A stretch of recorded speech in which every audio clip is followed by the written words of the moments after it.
For more than 50 years, one man walked through every corner of cinema. From horror to Hollywood, from art films to cult classics, he reinvented himself again and again. This is the story of Udo Kier. Udo Kier was born in Cologne, Germany in the final days of World War II.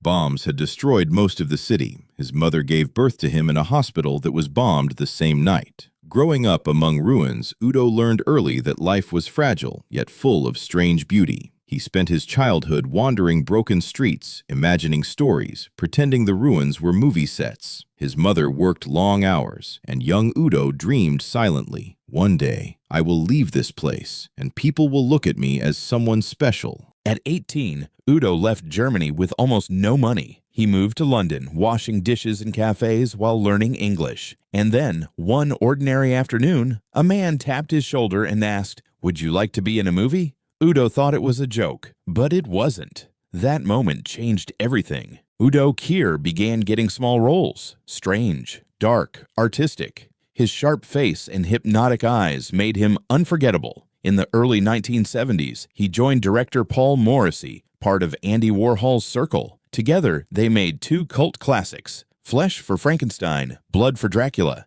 and Udo Kier became the new icon of European cult cinema. Udo Kier was fearless. Where other actors protected their image, Udo embraced the strange, mad villains, eccentric artists, seductive vampires, psychotic scientists. He once said, "If the role scares me, I must do it."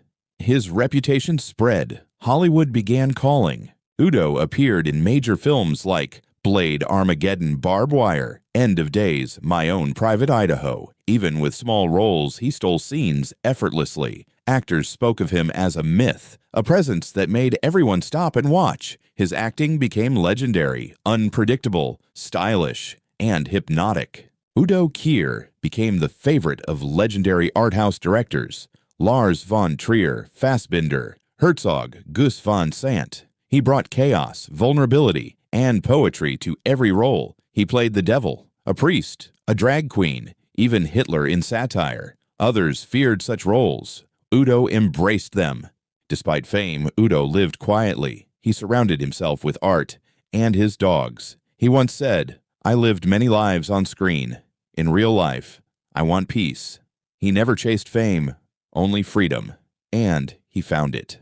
In 2021, at age 75, Udo starred in Swan Song, one of the greatest performances of his long career. Critics praised, "Udo Kier proves he is still unstoppable." The world rediscovered him, not just as a cult figure, but as a dramatic powerhouse. Today, Udo Kier is a cult icon, a European cinema legend, a master of eccentric characters, a symbol of artistic bravery. Over 220 films, dozens of identities, a lifetime of transformation. The film ends with Udo staring into the camera, his blue eyes glowing. He smiles and says, "I didn't become a star, I became a storyteller."